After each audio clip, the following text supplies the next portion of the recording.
Namaste Shusha. Welcome students to online session of microeconomics.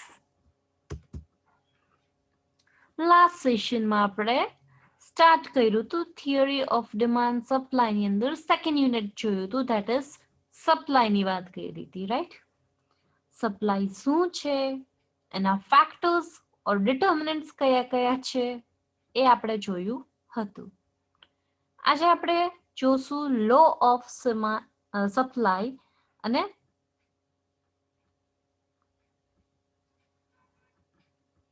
schedules of supply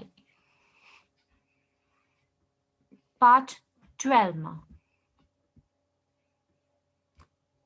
last સેશનમાં આપણે supply જોઈ લીધું right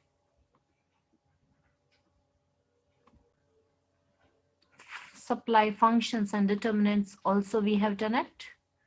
Now we are moving ahead with a new topic. Let us start with law of supply. Supply na law આપણે study કરવાના છે. Law of supply શું છે? Let us see. Law of supply states that other things remains the same. The quantity of any commodity that firm will produce and offer for sales rises with rise in price and falls with fall in price. Law of supply simple terms માં આપણે કઈ તો સપ્લાયના જે બીજા બધા determinant છે એ as it is રહેશે ખાલી પ્રાઇસના સાથે કન્સર્ન છે પ્રાઇસ ઇન્ક્રીઝ થાય તો પ્રોડ્યુસર છે એ બાય ડિફોલ્ટ પ્રોફિટ ગેઇન કરવા માટે સપ્લાય પણ શું કરશે વધારે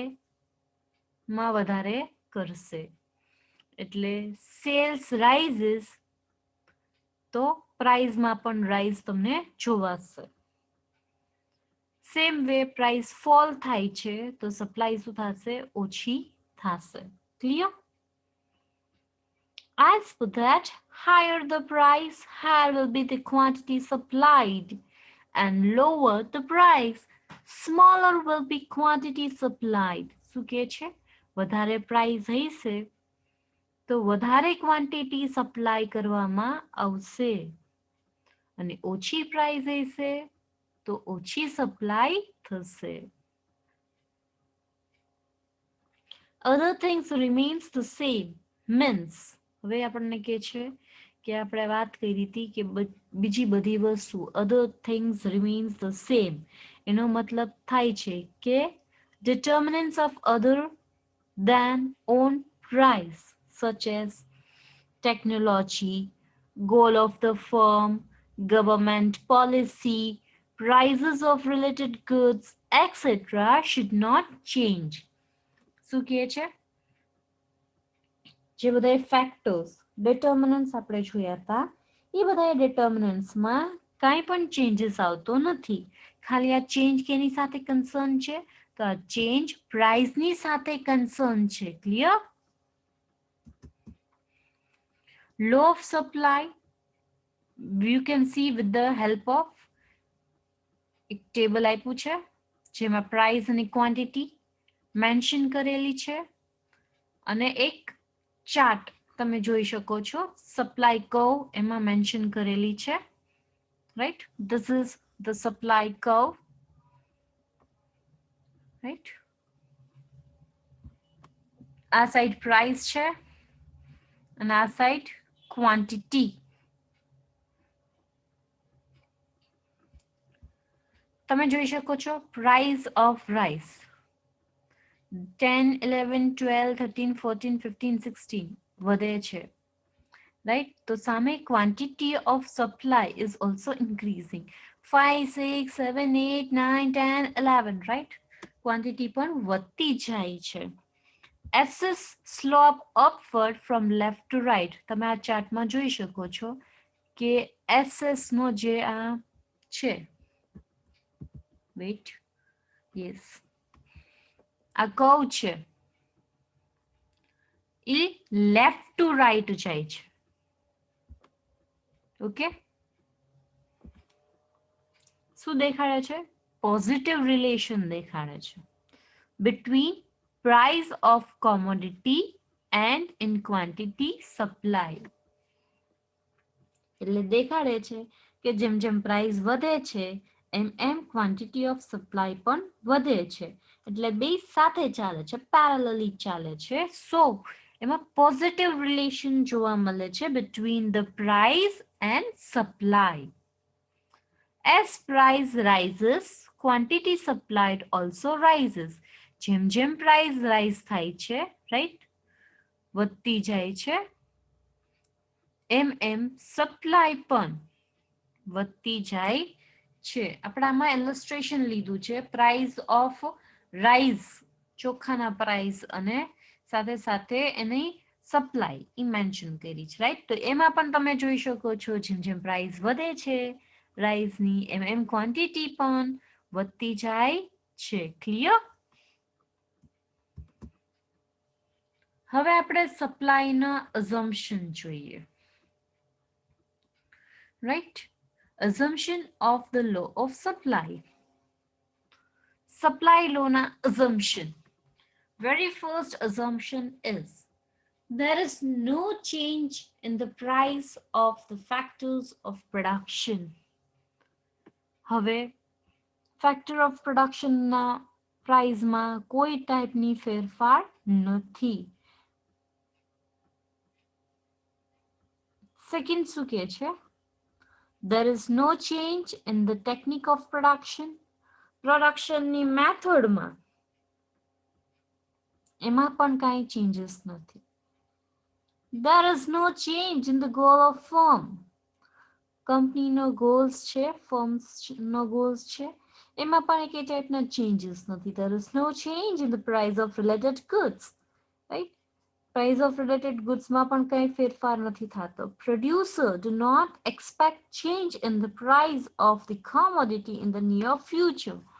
ફ્યુચરમાં પણ પ્રોડ્યુસર્સને એવું લાગતું નથી કે ભાઈ પ્રાઇસ વધશે કે ઘટશે. આ બધા અઝમ્પશન હશે તો જ લો ઓફ સપ્લાય છે એ એપ્લિકેબલ હશે. Otherwise there might be changes, right. એટલે શું કહે છે? આ અઝમ્પશનના બેઝિસ ઉપર, અઝમ્પશનમાં તમે જોઈ શકો છો અધર થિંગ્સ, એટલે બીજા બધા ફેક્ટર્સ છે પ્રાઇસ સિવાયના, એ જ આમાં મેન્શન કરેલા છે, રાઈટ. એ બધા કેવા રહેવા જોઈએ? એમાં કઈ ચેન્જીસ થવો જોઈએ નહીં. It must be constant, right.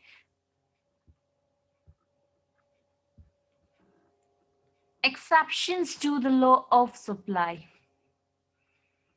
The law of supply does not apply strictly to agricultural products whose supply is governed by natural factors.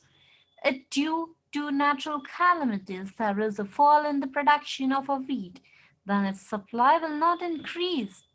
However high the price may be. શું કહે છે? એગ્રીકલ્ચરલ સેક્ટરમાં સે for example રેન નો આવ્યું હોય, કારણ કે એ આખું નેચરલ ફેક્ટર્સ ઉપર છે. હવે પ્રોડક્શન વીટની ફોલ થાય છે તો પણ એની સપ્લાય છે એ વધવાની નથી. ગમે તેટલા હાઈ પ્રાઇઝીસ તમે ભલે ને આપો, રાઈટ. એટલે હાઈ પ્રાઇઝ ને હાઈ સપ્લાય એ પોસિબલ અહીંયા થતું નથી. Supply of goods have social distinctions will remain limited even if the price tends to rise. Social distinctions હોય જે productsમાં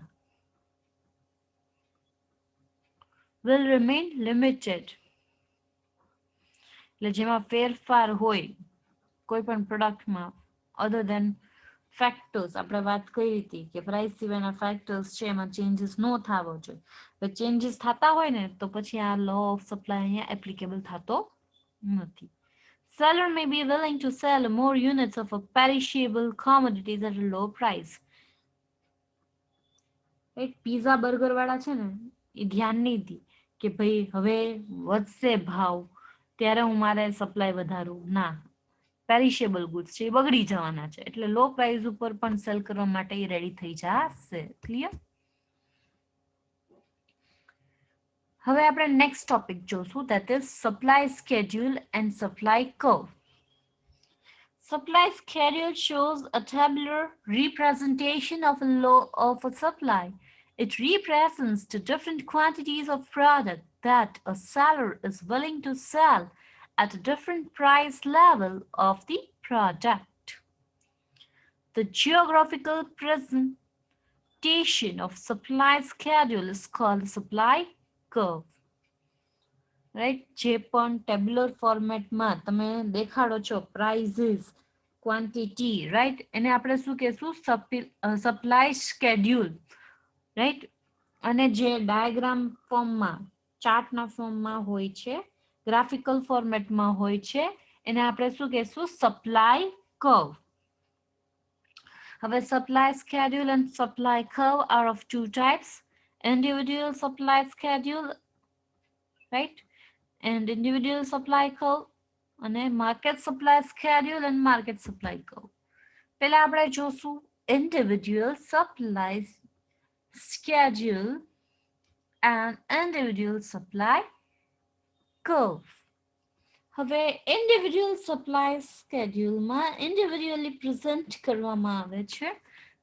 Let us see refers to a supply schedule that represents the different quantities of a product supplied by the individual seller at different prices.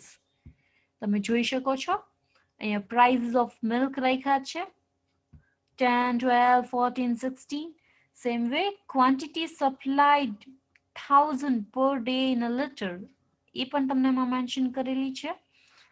આને શું કહેવાય? તો આને કહેવાય supply schedule. અને આને શું કહેવાય? તો આને કહેવાય સપ્લાય કર્વ. આ ઇન્ડિવિડ્યુઅલ સપ્લાય સ્કેડ્યુલ છે, આ ઇન્ડિવિડ્યુઅલ સપ્લાય કર્વ છે, રાઈટ. હવે આમાં એસએસ છે, એને શું કહેશું આપણે? Supply curve. Straight line upward સ્લોપમાં તમને જોવા મળે છે, જે શું દેખાડે છે? પ્રાઇસ જેમ જેમ વધતી જાય છે એમ એમ સપ્લાય પણ વધતી જાય છે, રાઈટ. પોઝિટિવ સાઇન દેખાડે છે. The supply curve is showing a straight line and an upward slope. This implies that the supply of a product increases with the increase in price of product. જે મિલ્કના price વધે છે એ મિલ્કનું supply પણ આમાં વધતું જાય છે, એ પ્રેઝન્ટ કરે છે, રાઈટ. નેક્સ્ટ તમે જોશો, that is market supply schedule and market supply curve. Refers to a supply schedule that represents the different quantities of a product that all the suppliers in a market are willing to supply at different prices.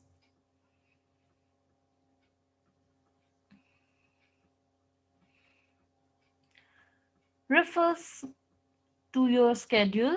Schedule માં જુઓ જરાક. Prices of product X આખી mention કરેલી છે, જે increasing ટ્રેન્ડમાં છે. Simultaneously individual supply A, B, C અને એ બધાનું total, that is known as market supply, જેમ કે 750 plus 500 plus 450 is equals to 1700, right? તો એવી રીતના એમ A, B અને C નું પ્લસ કરીએ ઇન્ડિવિડ્યુઅલ સપ્લાય, એટલે માર્કેટ સપ્લાય તમને મળે છે. હવે આ માર્કેટ સપ્લાય પણ ઇન્ક્રીઝિંગ ટ્રેન્ડમાં તમને જોવા મળે છે, રાઈટ. સોરી, માર્કેટ સપ્લાય પણ તમને ઇન્ક્રીઝિંગ ટ્રેન્ડમાં જોવા મળે છે. A, B, C, right. એમાં પણ તમે જુઓ ઇન્ડિવિડ્યુઅલ સપ્લાય છે એ પણ વધતું જ જાય છે, રાઈટ. એમાં જુઓ, બીમાં જુઓ, સીમાં જુઓ, એટલે ઓવરઓલ શું થાય છે? માર્કેટ સપ્લાય પણ ઇન્ક્રીઝ થતું દેખાડે છે. તમે માર્કેટ સપ્લાય કર્વ પણ જોઈ શકો છો હિયર. અપવર્ડ સ્ટ્રેટ અને અપવર્ડમાં જોવા મળે છે. એટલે કહે છે કે જેમ જેમ પ્રાઇસ ઇન્ક્રીઝ થાય છે એમ એમ સપ્લાય પણ વધતી જાય છે. Market supply curve also represents the direct relationship between the quantity supplied and the price of product, right? Direct relation દેખાડે છે supply અને price ની. Okay? તો અહીંયા તમારું સેકન્ડ યુનિટ કમ્પ્લીટ થાય છે. Thank you and have a nice time. Next સેશનમાં આપણે સ્ટાર્ટ કરશું થર્ડ યુનિટ.